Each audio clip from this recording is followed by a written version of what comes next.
You're listening to Rodney Rogers Outdoors Radio, where we turn it upside down and look at the outside from the inside out.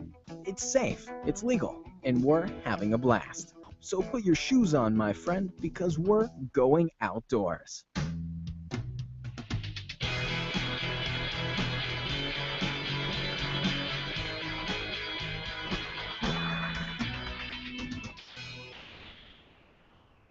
Cha-ching.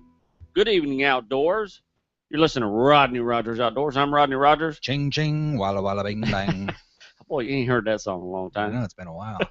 My partner, co-chief in crime, and the man himself, Good live and evening. living color, Mike Coy. How are you, buddy? Good. So have you sold yourself? I have sold myself. I now know how much I am worth. Uh-oh. Are you ready for this?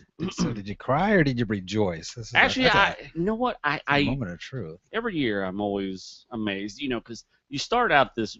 First of all, for those of you just tuning in, I think they're all just tuning we in. just played the intro music. Oh yeah, so if you're just tuning in. But I mean, if this is your first show, Okay, go. your first show ever, the Rodney Rodder, the Great Rod, which is episode 34. 34. We are number 34. 34 weeks at Ticking this. off. We're Yeah. halfway through the year, a little over. So anyway, I do a celebrity auction with the Monsters of 104.1 Mhm. every year. And every year, Local radio station. Local Actually, radio. I say they're based here, Yep. but they're actually on iHeartRadio and all over. iHeartRadio, exactly. All over the world. So they ask me every year because I do a lot of stuff for Yep. them, and we hang out with them and cool stuff. And they asked me to do a celebrity bowling auction. What they do is they get 60 to 70 celebrities, local TV, whoever will come, and it's for Rock Pink breast cancer. Good cause, It's right? not exactly. It's Yeah. not awareness. It's to help people. Like if you don't, if you need a checkup, man, they're there for you. They'll pay for it. So they asked me to do a celebrity auction, so they put me up for auction, and you offer tidbits and things to get in and try to be part of the winner. So you ready for what I'm worth, Mike? After all that, $590. Really? Man, if we had an applause button, that'd be the time to play. Like if we had one, I've got some scuba sounds. Does that deal? we'll do scuba sounds. Sounds like applause. So yeah, $590, which is $120 over what I went last year. Wow, that's awesome. I'm super happy. The guy who bought me may be tuning in right now. His name is Sean Wilson. Sean, thank you so much for buying us. Absolutely. He actually spoke. He called today. He called the show, went straight to my phone and left us a message. And I called him back right away. And dude's totally excited. I'm excited. But it's a good cause. So first of all, you're going bowling We're going bowling with all the whole All the gang, all the celebrities, 104 yeah. people and all the celebrities. So everybody's going to be there. Where's it at? Where's it held at? It's at Boardwalk Bowl, which is out toward Buffalo. You go like toward Okay. into 408, right where it hits Okay. 50. I know exactly where You you're come back, west, and then Yep. it's right on your right hand side. They got like 100 lanes there. So you guys bowl. Everybody has a good time. So outside of that, like you say, people throw in things to, Entice. and again, it's for a good cause. So all the money goes for a good cause. Exactly. So you're not pocketing $590. Right. Yeah, it's not to me. It's So to because you're supporting the cause as yeah. well. yeah. So what were these things? I knew this was I coming. know. Here we go. I like to think it was all me, Mike. I'm not so sure it was Okay, the things that I that's threw fine. in. Yeah, it was absolutely. Beyond a shadow of a doubt, huh? Oh yeah. I threw in But because you're a nice guy. because I'm a nice guy. You get me first of all. Yeah. That should be enough. And if you don't want the other stuff, Sean, feel free to email me and say, "Don't worry about the other stuff. It's just you, dog." Tell them that anyway, Sean. Yes. Please. You get to eat with us and drink beer tasting with us, which you'll be there. The gnarly barley. The Gnarly Barley, where we'll have dinner and taste beer. If you don't drink beer, we'll drink it for you. And I gotta say something. I was listening to the show one day. I'm not a regular listener just because of the time of day and stuff. It doesn't usually work out for me. But I was listening to my commute the other day, and Russ said something that you'd only thrown in the gnarly barley. That Right. was the thing. And his comment was, well, I guess he's just taking them to lunch. Yeah. I'm like, really? Yeah. I mean, have you been to the gnarly barley, first of all? Yeah. It's one of the top gems in the Orlando area. And did you hear Dirty Jim straighten him out? It's not just lunch. I did. He didn't get in there too. Jimmy had our back. I did. But the gnarled barley alone, I mean, it's a great hang. I mean, it's phenomenal. I mean, the vibe is cool. The food is phenomenal, and the owners are really the owners friendly. We've known since the first night they opened. They've been open almost 3 years now. So first of all, it's not just lunch. It's not just lunch, man. This is, I mean, to do what we're doing. First of all, he don't serve the beers. He does beer tastings. Yeah. He don't ever serve food. And just to sit down for the beer tasting, it's $50 per person. Yeah. Yeah, this is an event that he's doing for you guys. Exactly. And with beers that you can't buy. You know, these are from his personal collection he's bringing in for us, and some of his favorites that he's bringing to us. So, man, I mean, I can't. If you I'm going to put a dollar amount on it, $8 million. So it's $8 million. That's the value. You got $8 million worth of stuff. So he got. Yeah. So our second is I'm going to offer a gator hunt. I'm sure Sean don't want that, but you know, we threw out a gator hunt for him. So I think that's maybe what boosted us. Ooh, doggy. Sean actually called and said, "Man, you know, I want this for my brother. Okay. You know, he wants to surprise his brother with it. So if his brother's listening to the show, we're screwed. Yeah. Sorry about that, Sean. That's awesome. So, you know, he's coming down from Colorado. So, you know, it's going to be a great time. And I told him, you know what, we'll get an alligator and we'll have an awesome time. You will. Yeah. You know, can't wait to put them in their waders and walk them out there with a piece of chicken. We actually took my daughter. I took my daughter out. Rodney took my daughter and I out gator hunting one year. That's right. Pulled a gator. She had a blast too. It was a great father-daughter date hunting daughter. Hunting daughter. Hunting That's Indian, right? It was a great night. What a phenomenal time. Yeah, that was a great time. So that's what I'm worth, obviously. Should I say? So I think it's interesting that because they did this auction on eBay. Yes. And I think I'm looking at you posted on your Facebook, obviously, Rodney the Gator Hunter. Local pickup is what caught my attention. Will not so ship. Sean, you got to pick me up. Buyer buddy. must pick up. I'll be there. So, man, Mike, I'm glad we got me out of the way. We're gonna be talking about you.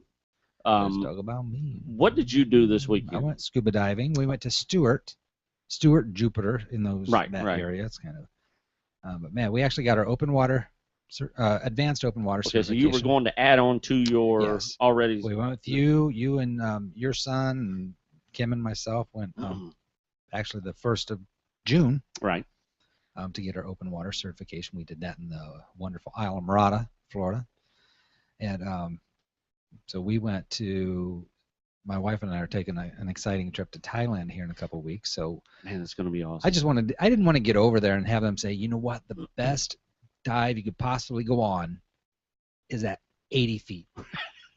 And you're certified to go 60. We're certified to go 60. Right. So I thought I want to open up those parameters a little bit so that we're not caught at the short end of the stick on a trip like that. Yeah. You know, so we went for our advanced open water, which actually now technically you can go to 130 feet. Right.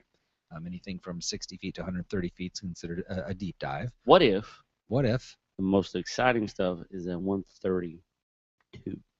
You can look, but you can't touch. I got you. You're 2 feet shy of being able to touch. Okay, I just want to clarify in case you're listening. Yeah, obviously there's some safety parameters I probably would touch. Okay. Yeah. But that, and then we got nitrox certified as well. Okay. So that's important actually. Yeah. That's my next step, nitrox, and obviously I want to do the open water. Yeah. So all of our dives this week were on nitrox, and of course from a practical point of view, putting the regular in your mouth and the actual dive, there is no difference. You don't operate or function differently. It's just a matter of your tables are different. Yeah. So your times and your allowed times and your depth, those things change. But from a logistical point of view of doing the dive, everything's all the same. Okay. The air tastes the same. Yeah. You know. Does your voice change underwater when you breathe in? Not at that depth. When you get into the helium, I'm sure it probably does. Yeah. Of course, Kim experimented this time because breathing the air dries your mouth out really bad. Right. And so, you know, they were giving her some suggestions. And so we stopped by a CVS and picked up a squeeze water bottle, and she filled it up with water and took it down with her. And sure enough, at 40 and 50 feet down, she takes a regulator out of her mouth, puts the squeeze bottle in there, swishes it around, gets some water in there. We totally have that video. So we've got a ton of cool. video to post. It's so fun. I mean, you guys did some awesome diving down there, and we've got a ton of video to post, and I'm begging Mike to prop it up. But probably the most exciting thing you had this weekend is the video. You sent me a picture, and I'll let you explain it, but my heart dropped, man, and I thought, wow, man, this just got real. Yeah, I'll make this brief. And it was a phenomenal weekend, including this moment. This shouldn't shadow because it didn't shadow at all, it was very sobering at the time, and even after we got home and looked at the footage and the picture. But you put weights, steel weights or lead weights into your vest, your buoyancy compensator, your BC, to weight you down, because number one, the weight suit that you put on is buoyant. So if you were just in the water with that, you would float, especially in salt water. But you got tanks, but you weight out yourself to allow you to physically get down to the bottom of the surface. The first 5 or 10 feet should be a little challenging to get down, but not impossible. Right. But if you are underweighted, it can be impossible to get down. Right. Even swimming down is wear you out. Yeah. So that sets the scene for where we were on dive number 3 for us this weekend. Now we received our certification, so this was just pretty much a joy dive for us. And our instructor who was with us was actually going with us just to go along, maybe some safety or some comfort factor. But anyways, we dived off the boat, and my wife did not have enough weights. We had adjusted her weights thinking it was more ideal for her. Right. But it wasn't. And she could not submerge. She literally was floating just underneath the surface of the water and couldn't get any deeper. And she's hovering. She's fighting with this for 2 or 3 minutes. I'm squeezing the air out of her BC and trying to get what's left of the air out of her, and wasn't happening. So the instructor came up, kind of grabbed her hand, and was trying to kind of use his weight to add weight to her, kind of pull her down just gently. Because if he pulled harder, he would come up. Right. So he's pulling down on her, and she would come a few feet, and then he'd kind of let go, and she'd float back up. And this happened for a few minutes. Of course, I've got my GoPro running the whole time. And I'm down about 20 feet beneath them, shooting up at them, just kind of hanging out, waiting for them. Told my instructor, I'm okay, make sure. So he's working with her. And as he's doing this, you hear the sound of a boat. You can hear them, even from depth. You can hear the boats moving around and repositioning up there. And sure enough, this dark shadow starts coming our way, headed directly. Looks like a center shot. Directly over my wife. And again, keep in mind, she's floating just 2 to 3 feet tops underneath the surface of the water. I mean, this is a dead-on strike. And so as the instructor sees what's happening and turns around and sees the boat, he comes up to her level and kind of pulls her down and off to the side, just as this boat shoots right over the top of her. Because at this point, we should have been long down to the bottom of the ocean by now, but we're still fighting this buoyancy thing. So the boat had no clue that just under the surface was divers still. So it was a potentially disastrous situation. Wow.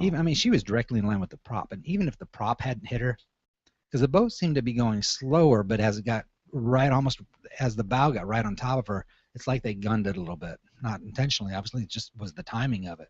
Right. But even if the hull of the boat had struck her, or that could have knocked her out or done some damage. Yeah, absolutely. Forget about the propeller that was spinning, Absolutely. But I got the whole thing on footage. Oh my And God. Kim sends this photo to her mom, and I'll wrap it up because we got a ton of stuff going on tonight. Sends this photo to her mom, and her mom's like, "Oh, that's so nice that Mike was there for you." And she's like, "Mom, that wasn't Mike in the in the video. Mike was shooting the video. That was my instructor." And then she's like, "Oh well, it's good that your instructor and Mike were both there." Like, well, your mom still loves me even though I'm videotaping your death.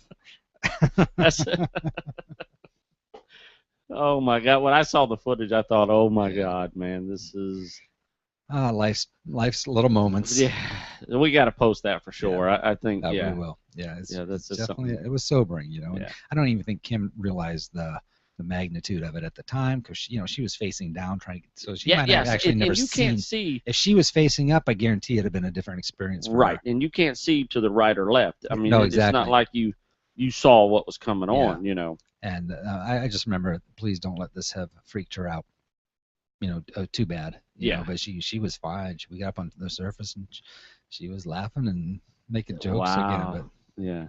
So that was my weekend. So that was awesome, man. It's exhausting, yeah. But it was so, it's exhilarating to get underwater. It's one of the, it's you are so in the moment. Yeah. And that's one of the things I love about scuba diving. When you're something like that, that's just so consuming of the moment, it just allows you to release any kind of stress elsewhere that's in your system or you're fighting with. That's all that's going on. And the footage you got down there was just absolutely. GoPros are phenomenal. It's and the phone case you got. Yeah, I just want 100 of them. Out of this world. Which kind of which kind of leads us to our topic tonight. We're going to stay in the ocean. We got a topic tonight? We do got kind of a topic tonight, and it'll kind of relate to what I did this weekend. I basically just drove around Florida this weekend, did some fishing here and there, and was looking for some really cool spots. And what we ended up, so I don't take up the show with what I did. What we ended up at a good fishing spot. People, one of the main things you do here is kayak fish.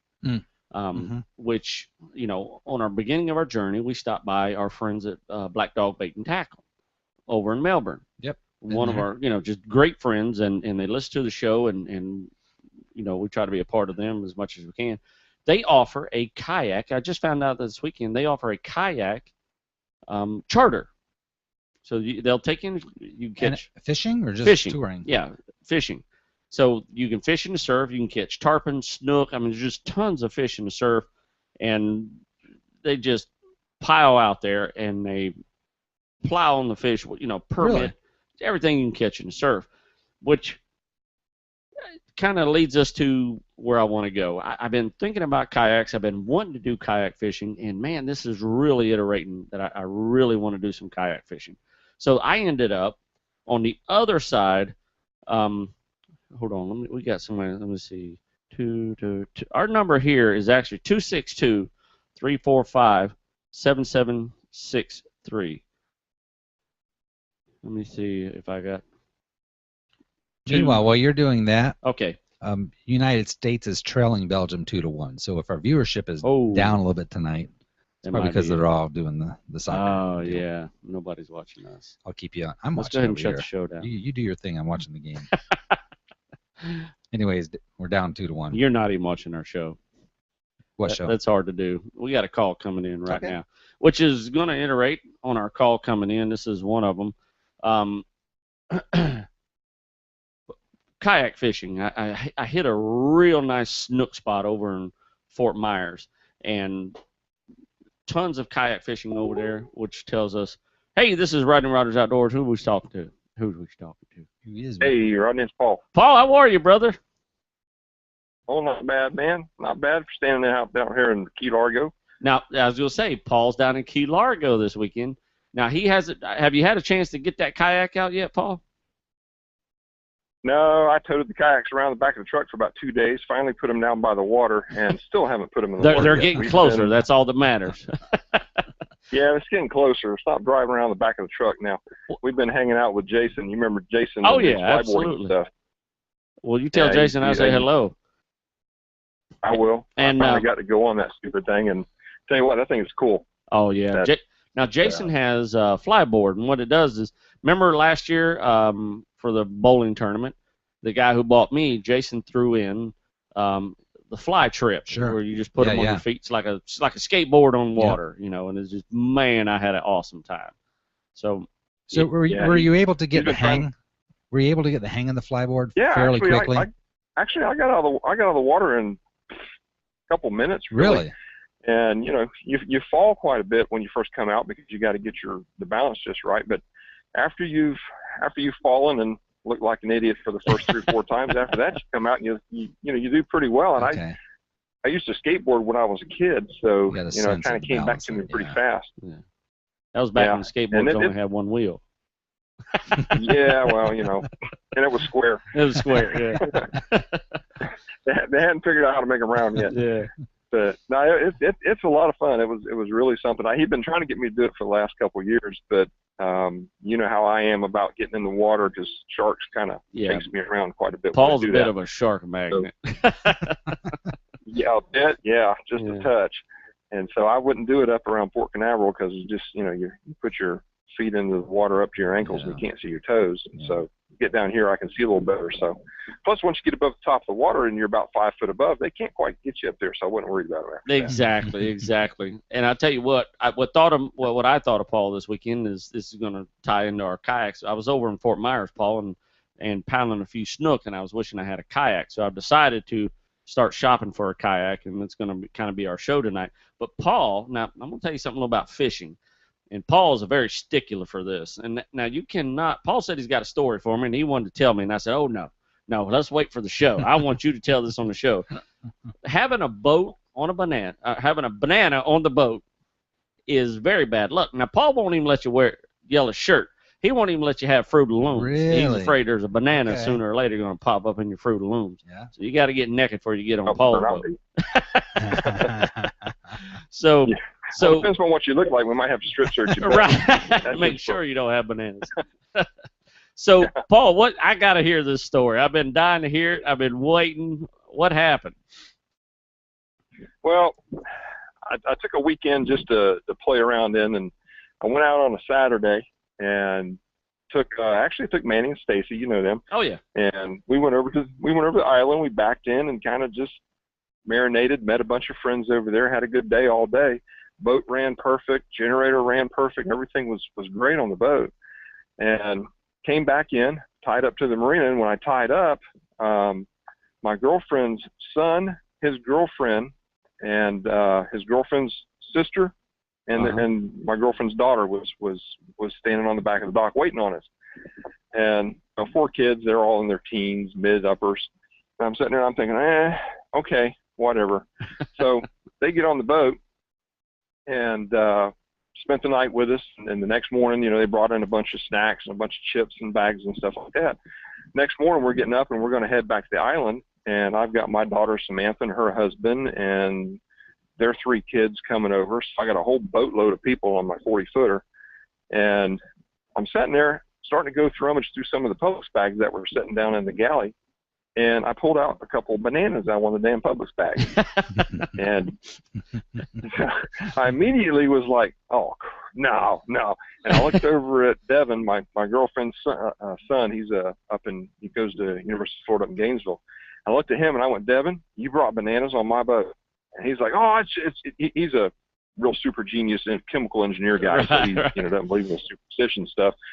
And he's like, it's just superstition. Don't even pay attention. I'm like, and I thought, all right, we're just going to the island. What the hell can go wrong? Right. So I just kind of let it slide. And I was like, all right, I'm not gonna make a stink. I don't want to get nobody mad at me, especially girlfriends. And that's never good. So we get ready to leave. I go up top on the fly bridge and I go to start my starboard engine and all I get's a click. Now this boat is run perfect the entire time I've owned it. 0 issues. And all I get's a click up that starboard engine. So I got, a boatload of damn people on the boat. I go downstairs, I open up the hatch and I figure, all right, I got a bad battery connection or something. Start switching batteries over, going off on my port bank, go back upstairs. Again, no, it's nothing but a click. I go downstairs, I hit the starter with a hammer a couple times, figure maybe it's got a little corrosion, loosen it up. Yeah, go back upstairs, click. All I can get is a click out of the darn thing. So finally I tell everybody, I'm like, all right, everybody off the boat. Just get off the boat.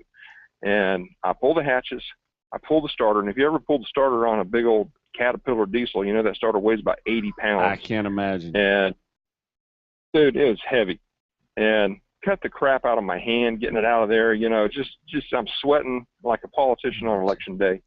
And I get the starter out and everything was fine, no corrosion nowhere. I turn the starter turns great. I turn the motor, I put a screwdriver in there and turn the flywheel on the diesel and the motor turns so it's not locked. And I'm thinking, all right, so I hit it with a couple jumper cables just straight from the batteries and the starter works perfect. Right. So I'm like, all right, take a chance. I put the starter back in, put everything back on, go upstairs, bam, motor fires right up. I'm like, all right, we got the banana, juju off the boat now. Right.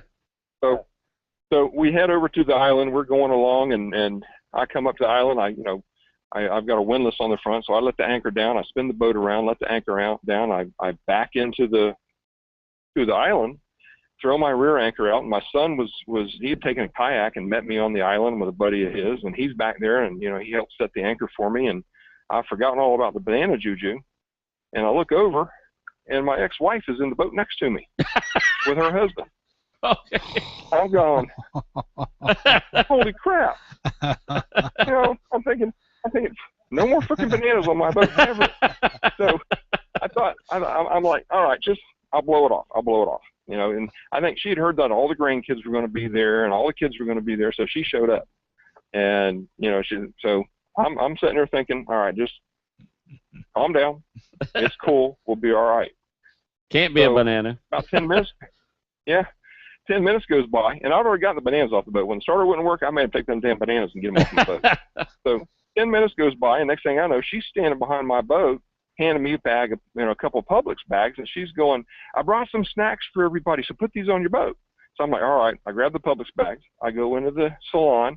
I'm sitting there, and I start pulling, crackers and cheeses out of the Publix bags. Next thing I know, I pull a freaking banana out of the Publix bag. My friggin' ex-wife puts a banana on my boat. And I'm going, and I swear, as I am standing there with this frickin' banana in my hand, the generator dies and everything on the boat dies. No way. While it's in my hand. Yes, sir. While it is in my hand, the generator dies and the boat dies. And I'm going, oh, crap. So I went out there. I handed her the banana. I'm like, get this damn thing away from my boat. Put it on your boat. You'll enjoy it on your boat. Keep it over there. And I go down, I start working on the generator. It takes me, 10 minutes. I finally get the generator back up and going, and the air conditioner comes back on. All the stuff starts working again, so everybody's happy. And I'm sitting there thinking, okay, banana number 2 is off. The juju's gone. We should be good now. So we sat down, start hanging out with everybody. And I'm just trying to stay as far away from it. It's a 40-foot boat, and my ex-wife's on it, so I'm trying to stay as far away from her. You're a foot 39. Yeah, exactly. I'm up at front, hanging off the bow pulpit, by my fingernails. And as the day wears on a little bit, I guess it was about noon, and I only, me, when I get on a boat, I don't drink at all. Right. And about noon, everybody runs out of beer, and I'm going, that's all you guys brought was a couple 6-packs, and you're going to be out here all day. I know how you guys are. Nobody's worried about it because they're not having to drive or anything. And so I told them, I'd like, all right, you can go into the salon, and I've got a real super nice double slider door in there, and there's a real extensive bar behind that door. I told them, I said, go into the bar. I said, don't hit my expensive Bombay Sapphire. Don't hit my Magellan Gin. But you can have pretty much anything else you want. And and I got all these people on my boat, and they're all adults. They're all over 21. Don't let the kids drink ever. Right. I'd have to drown somebody at that point. But about an hour goes by, and one of my son's buddies comes walking out, and he's standing on the deck, and he just falls. And I'm looking at him, I'm thinking, what the heck? And he breaks one of my brand new $100 teak chairs. Oh. You saw him. They were on the boat when you were there, yeah. I think. Oh, yeah. Yeah. He's a big old boy. He's about 6'2", 300 pounds. He breaks the freaking chair. And I'm thinking, oh, man, there's a $100 chair.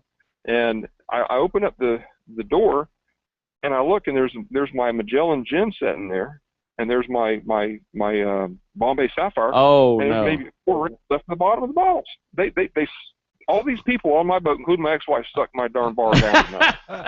I'm going.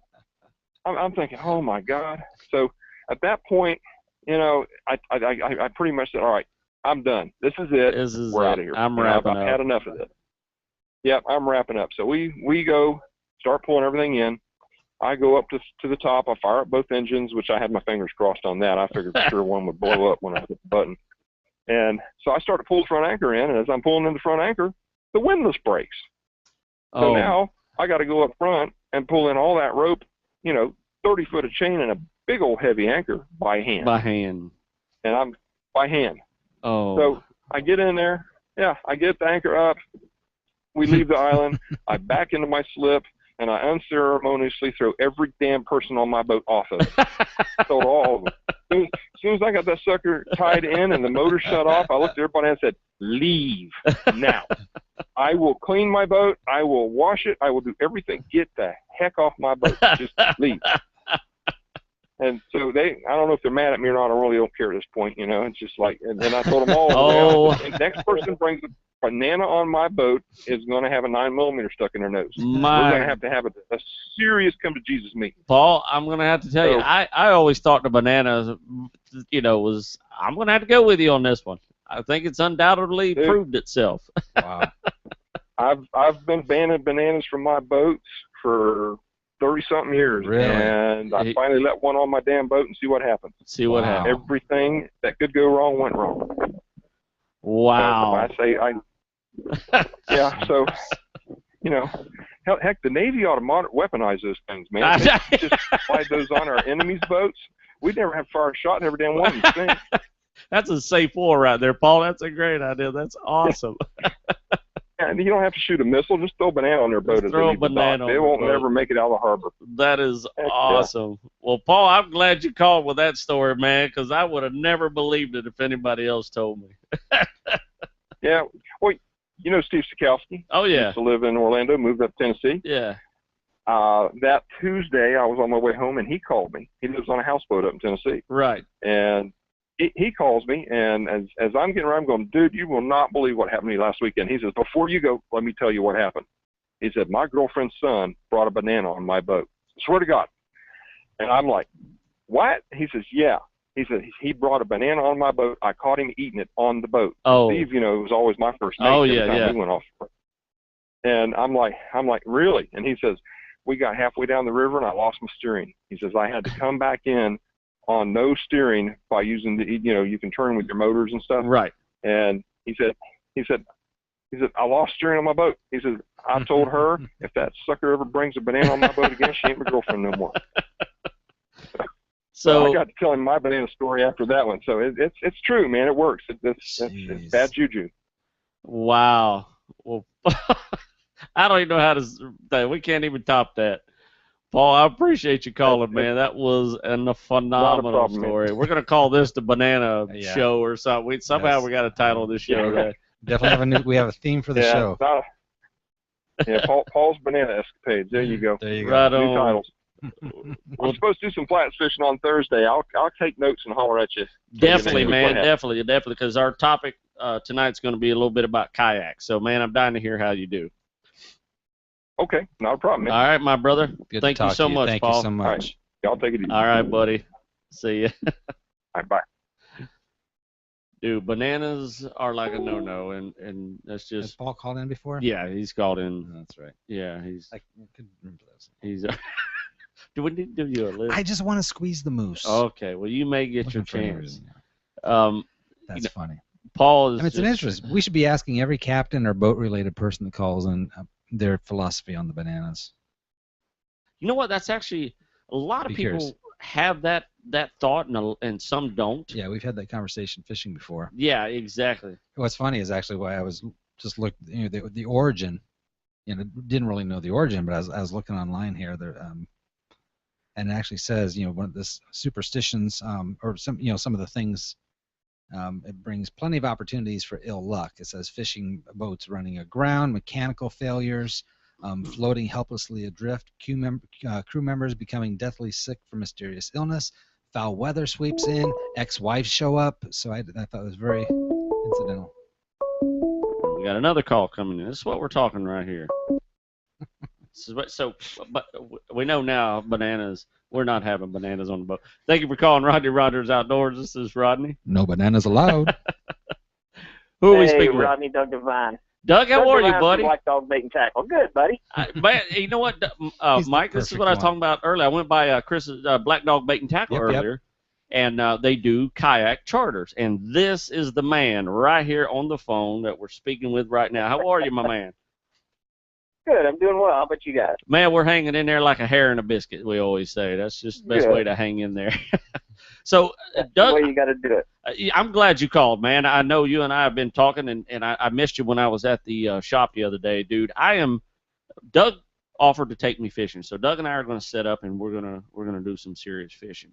And I am looking for a kayak. And when I left Black Dog Bait and Tackle, I swung around to Fort Myers, and snook That's a fish. pretty wide swing right there. It's a huge swing, and That is huge. and I was down there on I'm not sure if you've ever been there, is the island, trying to think of the name, but anyway, we were out Fort Myers, Coral Gables there, and snook were everywhere, and I wanted a kayak so bad. You're the first person I thought of. I was like, wait, You did not see the snook. You did not see the snook that I got off the beach the other day, did you? I did, dude. I saw your picture, and I went, Okay. oh my God. Well, tell us a little bit what's going on there, Doug, man. Just that way we can kind of plug and maybe hopefully get you some trips or something, man. Well, the snook and the tarpon are pretty thick on the ocean right now. But with this tropical depression we got sitting over us, it's not going to be probably for about another week before we probably start seeing flat conditions again. Right. Are they going to pull offshore due to this? They'll probably stay onshore, but they're not really going to be, seen just because of how rough it is. Right. It's going to be crazy rough. But it's going to be something to see what the actual mullet run has not actually started yet. We're getting Manhattans and some Maharas and some greenies and pilchards showing up in the surf, but the mullet run has not really started yet. Okay. Now I'm going to explain them now. Doug, Mike is he's our guy that really don't understand this end of the world. So mullet run is the mullet hatch. Okay. Basically millions of schools of mullet, and then mullet are the food chain of life. I mean, they're what makes all these fish just go crazy. So right. And that's what every fisherman waits for. He waits for that mullet run. All those other bait fish are great. You can catch fish off of them, on them, under them, around them. But these mullet are just candy, absolute candy. And it's funny because you really don't see when there's not a mullet run, you don't see that many kayakers or that many boats so close to shore when that doesn't happen. But interesting. But when it does happen, you see all the kayakers out, you see all the boats sitting on pods, and it's just great fishing. Now, Doug, do you primarily kayak fish when you fish offshore like that? I mean, right in that surf? Yes, I'm probably 90% kayak fishing. Right on. Unless, when my buddy says, hey, let's go offshore, in the boat, and then I'm all over it. Wow. Yeah, that's awesome. Now you're catching. One of the things Chris was telling me is you're snatching those tarpon right out of the surf. Yes, right out of the surf. No, I mean, last year was probably the first year that I've seen the tarpon actually breach right close to the beach, and all the mullet would just scatter on the beach. You can pick the mullet up after the tarpon hits them. Wow. It happens that close. I know I've been, Melbourne at Sebastian area and literally see 100 tarpon in a wave. I mean, definitely. And just riding with a wave. And I thought that was actually the first time I ever thought, I wonder if you can catch those. And when Chris told me you guys are now doing, charters right out of Black Dog Bait there, I thought, man, this is going to be a great thing. We need to get you guys some charters. Kayak fishing is phenomenal in itself, but to do it right off the surf there and catch those amazing fish, it's crazy. Yeah, it's awesome. And the kayak charters have really taken off now. With the plug-ins and us advertising, it's really doing well. Well, think about it, Doug. I mean, it's an easy boat to get to. You're not maintaining a $10,000 engine on a boat. Exactly. You're not spending your fuel. You're putting your gear on an unsinkable boat. It's accessible. Yeah. And it's easy accessible. You can put it on your car, your truck. I mean, you can pretty much do anything. You're totally right. It's an absolute all-around, and that's why I've been a canoe guy for years. I mean, since I was 12 years old.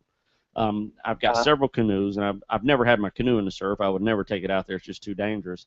So now I'm thinking, man, it's time for me to start looking at canoes. And I'm actually working with Mosquito Outfitters, a guy up there named Gary, and him and I are walking through me finding the perfect boat for me. So what are your kayaks? What would you recommend, Doug? Well, there's a couple different styles of kayaks. A lot of people now are going with the native and the Hobie, the ones that you can paddle. Right. Oh, I got you. Yes. They're a lot faster, but to get them into skinny water, you have to actually take the pedals out and you have to paddle. Ah, okay. Because the fins are sticking out, underneath, and that's just something you got to do. But I mean, they in tournaments. I fished the tournament series, the extreme kayak fishing. Oh, okay, right on. Beach. Wow. And a lot of those guys, you'll see them with the pedals because they can get to the wrecks. They can maintain, the drift a lot easier and fish a lot easier. Exactly, because hands free basically. Yeah, I didn't even think about that because I'm going to explain them. I don't know if you've seen I've them. Seen videos of them. Okay, they've got those paddles that go back and forth like that. That's just wow. Right. I never even that's probably a direction I need to look because I didn't think about that. Yeah. That's and those fins come off pretty easy. Yes, they do. Yeah, they just basically detach and you lift them back up in your kayak, and if you got a paddle, then you paddle, in the skinny water, and once you get a little deeper, you can just slide them back in and lock them in and go. Wow, that's you know what? That's something I didn't consider. Wow. That's definitely something I might need to look at because I definitely want to get into. Because here's what I want to do, Doug, and you'll be the first to tell. I want to get that boat that pretty much does an all-around thing. I don't want to have to buy 4 or 5 boats. At our age, I don't know how you are. I don't know if I'm older than you or younger than you. 47. Okay, so 47. We're about the same age. So at our age, we bought those cheap things in the past and having to buy and eventually upgrade, and we bought 50 or 60 items. So now we have the internet or research, people like you who do this for a living. You fish the tournament trail in a kayak. So that's man, I'm so glad you called tonight because this is definitely up the line we're talking tonight. I'm glad you had me on. This is absolutely awesome. And I'm definitely we're going to make a trip back over there to see you guys. And what I'll do is I'll give you a heads up and say, hey, Doug, we're going to be here this day. And, man, hopefully I get to meet you out there. Do that. And we'll set up a date because I want to get you out on the water. Oh, right on, man. I'm on that like a hobo on a ham sandwich. I'm not going to lie. And bring Mike with you. Oh, definitely, man. Thank you for that. I do want to say this, though. I don't want you to leave him out. Your Facebook page is phenomenal. Yes. I mean, I know that, I follow it personally, and it's, it's liked by the Rodney Rogers page. But just the consistent feed of photos and what people are doing over there, it's inspirational. Makes you want to get outside and go do it. Yeah. And you know what? We try to show people, what's going on around the area, so they have some idea and what to expect. And that's what I was saying. You guys make it so easy because I can walk in Chris's place, Black Dog Bait and Tackle, and it's not now. Back in the old days, you could walk into a bait shop and everything was so hush hush. If they wouldn't sell you the lures that caught the fish. They didn't want to tell you what was biting. But Chris is just the opposite. I mean, he's like, man, they are biting on this. Yeah. I mean, because I asked him, I said, Chris, I'm just running. We're just kind of bouncing around. He goes, dude, you need this and this and this. He goes, this is what you're going to. And pow, he was right. That's the way we do it. He was absolutely right. And, right. People look at fishing today. They want to make it so complicated. And I always tell people, stick to the basics. That's exactly right. Just stick to the basics and you'll do well. That's exactly right.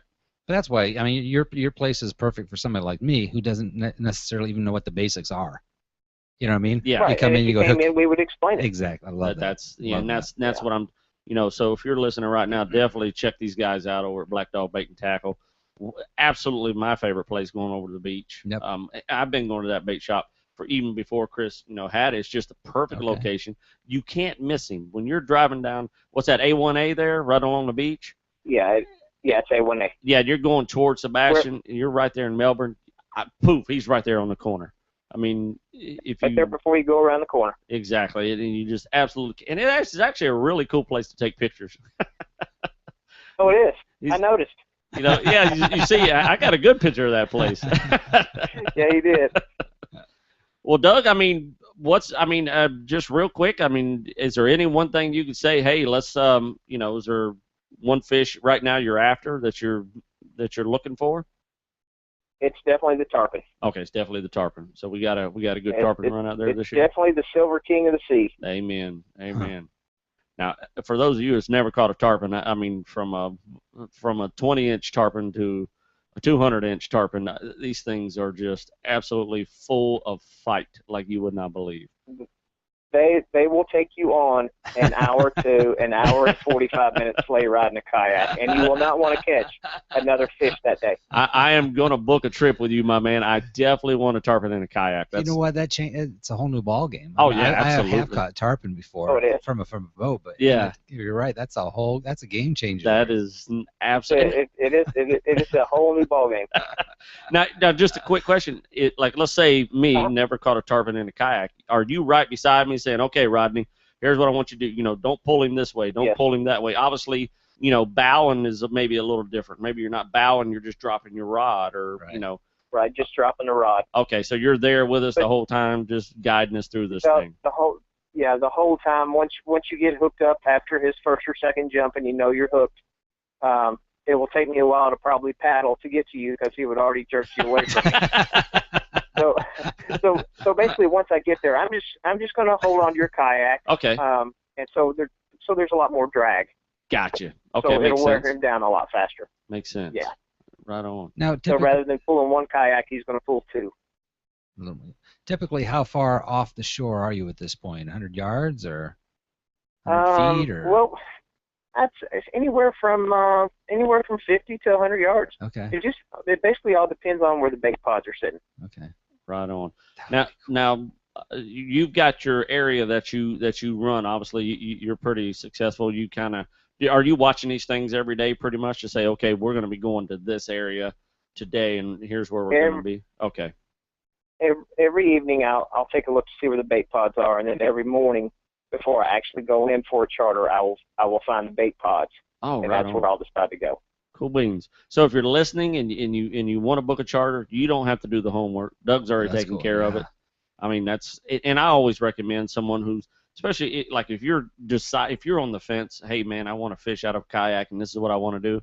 I always say, take a charter first. Sure. Yeah. It's well worth the money. Doug, how would they get a hold of you? They can give us a call at the shop there. Okay. Give us a call at the shop or hit us up on our Facebook page. All right, that's Black Dog Bait and Tackle. You can find them on our page, obviously, Rodney Rogers Outdoors, and we'll put a link to you guys on RodneyRogersOutdoors.com. And I know Chris and I are doing some talking, so, man, we got some exciting things coming, and hopefully you guys are along for the ride, my man. Have fun. Just if they show up, if they want to take a charter, make sure they eat their Wheaties in the morning and come with a smile. Right on, man. That's all they need. Doug, thank you so much, man. And feel free to call in anytime, any Tuesday, brother. You just call in, and Mike's going to do his exciting moment. For our first-time callers, we do what's called Goose the Moose, and he's got a little moose, and he just squeezes. Are you ready for this? Here we go. This is going to hurt me a whole lot more than it's going to hurt you, Doug. Here we go. I'm ready. Here. You have been goosed. It's a cheesy thing we do, but we love it. Doug, thank you so much, buddy, and I can't wait to meet you, my man. All right, Rodney. Thanks, buddy. All right. Thanks, Rodney. Thanks, Mike. Hey, you got it, buddy. Have a good one. All right, we'll see you. Bye-bye. Wow. That was awesome, man. That would be a blast. Mike, I can't imagine. I'm just... I guess the word would be intimate.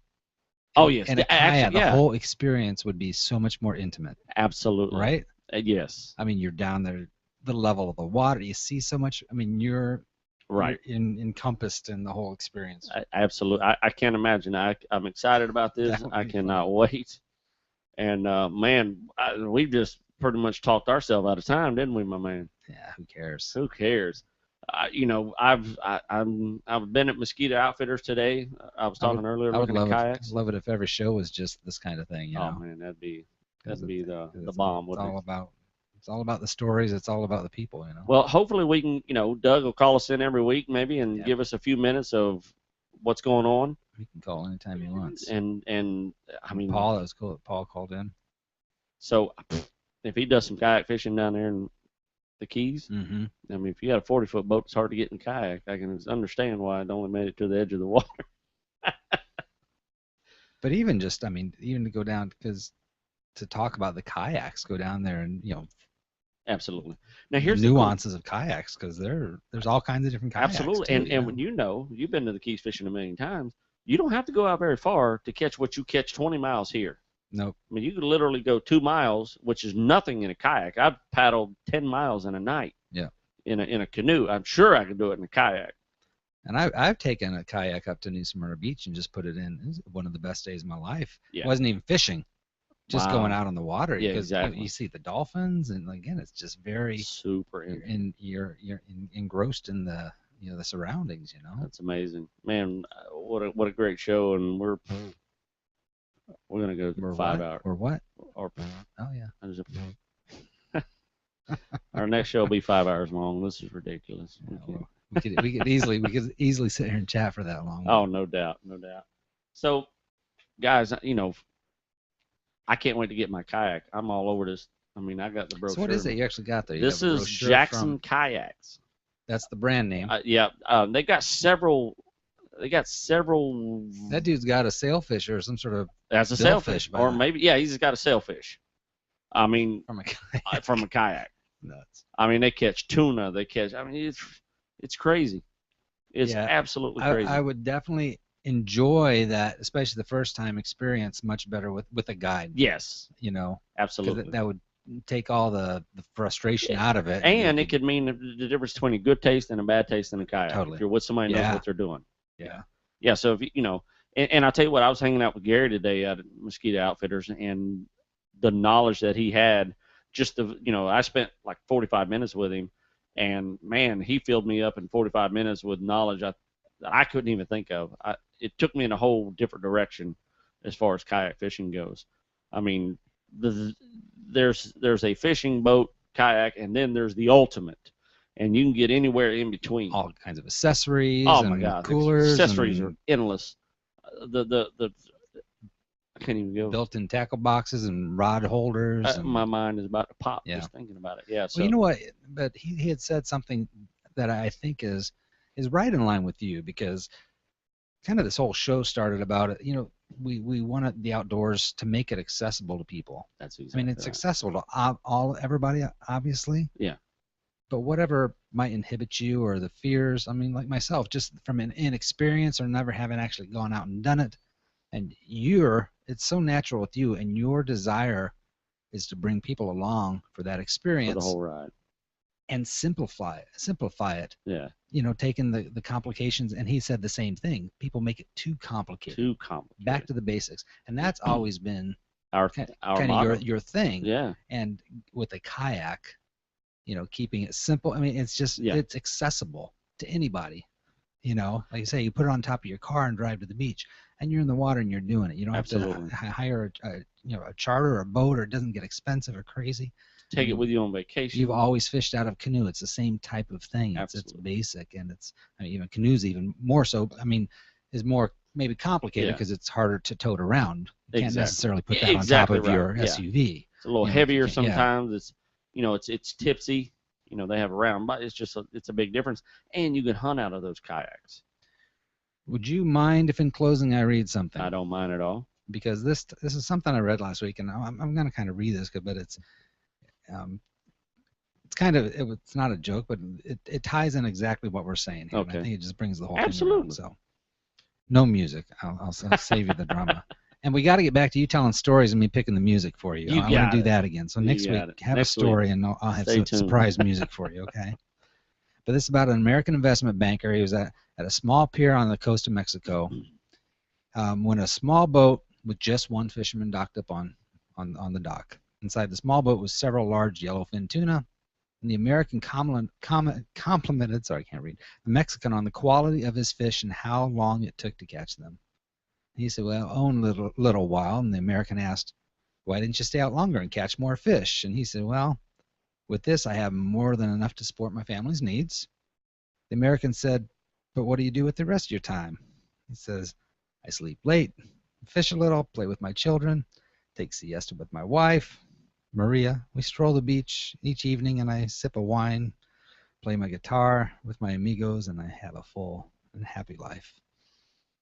But the American said, here we go, I'm a Harvard MBA, and I could help you. You should spend more time fishing. With the proceeds, we'll buy you a bigger boat. With the proceeds from the bigger boat, you could buy several boats. Eventually, you'd have a fleet of boats. And instead of selling your own catch to a middleman, you could go directly to the processor. Eventually, opening up your own cannery. You control the product, the processing, the distribution. And you'd need to leave your coastal village, of course.